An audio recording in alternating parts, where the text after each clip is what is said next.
তীরে এসে তরি ডুবানোর গল্প বাংলাদেশ ক্রিকেট ইতিহাসের সাথে অনেক থাকলেও স্পেশালিভাবে যে দুইটা ইতিহাস বাংলাদেশ ক্রিকেট ফ্যানদের সবচেয়ে বেশি কলিজায় লাগে, সেই দুইটা ইতিহাসের মধ্যে 2016 সালে বাংলাদেশ ভারতে এবং ভারতের বিপক্ষে সেই টি-20 ম্যাচে 1 রানে পরাজিত হওয়া, এবং ঠিক 2024-এ আজকের দিনে বিশ্বকাপে গ্রুপ পর্বের দ্বিতীয় ম্যাচে সাউথ আফ্রিকার বিপক্ষে বাংলাদেশের 4 রানে পরাজিত হওয়া।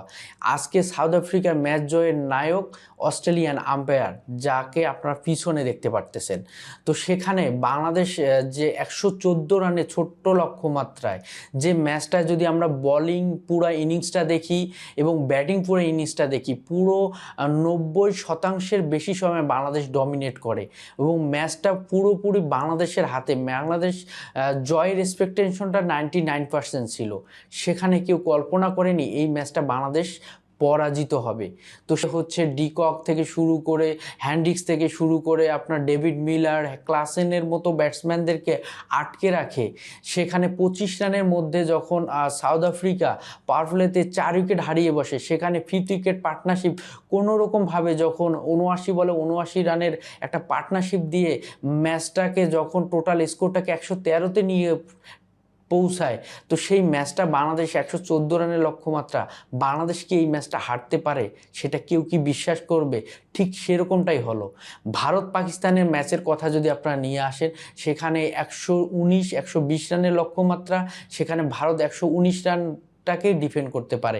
কিন্তু সেই ম্যাচের সিচুয়েশন, আজকে বাংলাদেশের ম্যাচের সিচুয়েশনটা অনেক বেশি হেলদি ছিল। সেখানে পাকিস্তানের ম্যাচের সিচুয়েশনটা থেকে বাংলাদেশের ম্যাচের সিচুয়েশনটা অনেক বেশি হেলদি ছিল। মাহমুদুল্লাহ এবং তৌহিদ হৃদয়ের 5th উইকেট পার্টনারশিপ, 45 বলে 44 রানের পার্টনারশিপ, সেখানে যে 34 বলে 37 রানের একটা ইনিংস খেলেন তৌহিদ হৃদয়। সেই ইনিংসটাই ম্যাচটাকে অনেক বেশি, বাংলাদেশের ম্যাচটাকে অনেক বেশি সহজ করে দেয় এবং ম্যাচটা অনেকটা বাংলাদেশের হাতে চলে আসে, গ্রিপে চলে আসে। সেখানে উইকেটে মাহমুদুল্লাহ রিয়াদ, নেক্সট ব্যাটসম্যান জাকের আলী অনিক, নেক্সট ব্যাটসম্যান রিশাদ হোসেন। তো সেই ম্যাচটা বাংলাদেশ হেরে যাবে, এটা কখনো কল্পনাতেও আসেনি। তো সেই ম্যাচের যদি হারার পিছনে স্পেসিফিকভাবে কয়েকটা কারণ যদি আমি পয়েন্ট তুলে ধরি, তো সেই পয়েন্টগুলোর মধ্যে প্রথম যে পয়েন্টটা, সেটা হচ্ছে 17তম ওভারে বর্তমান যখন বল করে, তখন হচ্ছে মাহমুদুল্লাহ রিয়াদের লেগ স্টাম্পের বাইরের বল প্যাডে হিট করে বাউন্ডারি হয়, কিন্তু সেই বলটা অস্ট্রেলিয়ান এই আম্পায়ার এলবিডব্লিউ আউট দিয়ে দেন এবং এলবিডব্লিউর আউট দেওয়ার কারণে সেই 4 রান আর কাউন্ট হয় না। তো সেখানেই থেকেই বাংলাদেশ অনেকটা ব্যাকফুটে চলে যায় এবং সেই থেকে 18তম ওভারের প্রথম বলে রাবাদার বলে একটা ভুল ডিসিশন দেন আম্পায়ার। সেখানে একটা এলবিডব্লিউ শিকার হয়ে যান, আউট হয়ে যান এবং তারপরে যখন 3 ওভারে প্রয়োজন ছিল 18 বলে 20 রান, 18তম ওভারের প্রথম বলে যখন তৌহিদ হৃদয় আউট হয়ে যান, দ্বিতীয় এবং তৃতীয় চতুর্থ বল যখন জাকের আলী অনিক উইকেটে এসে 3টি বল পর ডট দেন, তো সেই জায়গাটাতে আমার কাছে মনে হয় বাংলাদেশ ম্যাচটা থেকে অনেকটা ছিটকে যায় এবং যেখানে বল এবং রানের ব্যবধানটা অনেক বেশি হয়ে যায়। নিউ ইয়র্কের আপনারা এই ক্রিকেট স্টেডিয়ামে যতগুলো খেলা হয়েছে, যেখানে ভারত, পাকিস্তান, নেদারল্যান্ডস, ইংল্যান্ড, শ্রীলঙ্কা এবং যে ম্যাচগুলো তারা খেলে, সেখানে তাদের যে এই বাঘা ব্যাটসম্যানগুলো যে ধরনের স্ট্রাগল করে রান বের করতে গিয়ে, তো সেই জায়গাটাতে বাংলাদেশের ম্যাচটা মাহমুদুল্লাহ রিয়াদের উপর অনেক বেশি প্রেশার পড়ে এবং সেখানে বাংলাদেশের শেষ 2 ওভারে 12 বলে 18 রান প্রয়োজন ছিল। 19 ওভারে 7 রান বাংলাদেশের আসলেও লাস্ট ওভারে 6 বলে দরকার ছিল 11 রানের মতো। তো সেই জায়গায় হচ্ছে জাকের আলী অনিক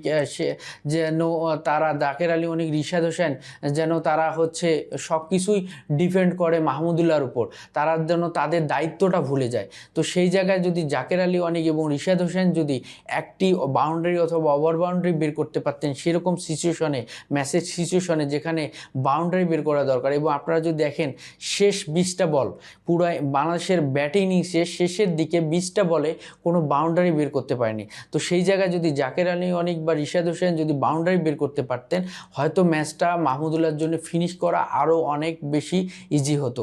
তো সেই জায়গায় বাংলাদেশ ম্যাচটা থেকে অনেকটা ছিটকে যায়। তো বাংলাদেশের ম্যাচের হারের কারণ এই কয়েকটাই। এবং আমরা যদি বাংলাদেশের ব্যাটিং ইনিংসে কয়েকটা আউট নিয়ে সবচেয়ে বেশি সমালোচনার জায়গা, সেটা হচ্ছে সাকিব আল হাসান এবং নাজমুল হাসান শান্তর। এই দুইটা আউট, অ্যান্ড্রিকের যে বলটা, এই বল অ্যান্ড্রিক সাধারণত আমরা জানি 150-140 কিলোমিটার পার আওয়ার বল করতে তিনি পারেন। তো সেখানে যখন গুড লেন্থের একটা বল শোল্ডার বরাবর বাউন্স হয়, সেই বলটাকে যখন আপনি আপনার পজিশন, বডির শেপ যদি আপনি ঠিক পজিশনে না গিয়ে যদি আপনি পুল করতে যান, সেটা হবে অনেক বড় বোকামি। আর যেহেতু আজকের ম্যাচটা লো স্কোরিং ম্যাচ, তো সেখানে সাকিব আল হাসান যে পজিশনে ব্যাটিংয়ে নেমেছেন, তো সেখানে তার দায়িত্বের ভারটা অনেক বেশি ছিল। সেখানে তার হচ্ছে রানটা বের করা অনেক জরুরি ছিল। সেখানে তার বিগ হিটে যাওয়াটা খুব বেশি প্রয়োজন ছিল না। তো তার যদি স্ট্রাইক রোটেট করে তিনি রান বের করতেন, উইকেটে আর কিছুক্ষণ সময় যদি তিনি সঙ্গ দিতেন, তাহলে হয়তো বা বাংলাদেশ জয়ের ক্ষেত্রে আরও হয়তো বা ম্যাচটা শেষের দিকে অনেকটা সহজ হতো। তো সেই জায়গাটাতে সাকিব আল হাসান এবং নাজমুল হাসান শান্ত দুইটি আউট অনেক বেশি সমালোচনার জায়গা তৈরি করে। এবং বাংলাদেশ হচ্ছে শেষের দিকে জাকের আলী অনেক যে ধরনের ব্যাট করে এবং যে ধরনের তিনি ফিনিশিং রোলে প্লে করে, তো সেই জায়গায় জাকের আলী অনেক যে ধরনের একটা ইনিংস খেললেন, যেভাবে তিনি বিগ শট খেলতে গিয়ে টাইমিংয়ে হেরফের করলেন মহারাজের বলে, এবং তিনি যেভাবে হচ্ছে রাবাদার 3টি পরপর বল ডট খেললেন, রান বের করতে পারলেন না। তো সেই জায়গাটাতে বাংলাদেশ ম্যাচটা হেরে গেছে। তো বাংলাদেশের জন্যে অবশ্যই ব্যাড লাক। বাংলাদেশ সাউথ আফ্রিকার বিপক্ষে এরকম একটা সুযোগ হাতছাড়া করলো। সামনের দুইটা ম্যাচ নেদারল্যান্ডস এবং নেপালের বিপক্ষে, বাংলাদেশকে দুইটা ম্যাচেই জয়লাভ করতে হবে সুপার 8-এ ওঠার জন্যে।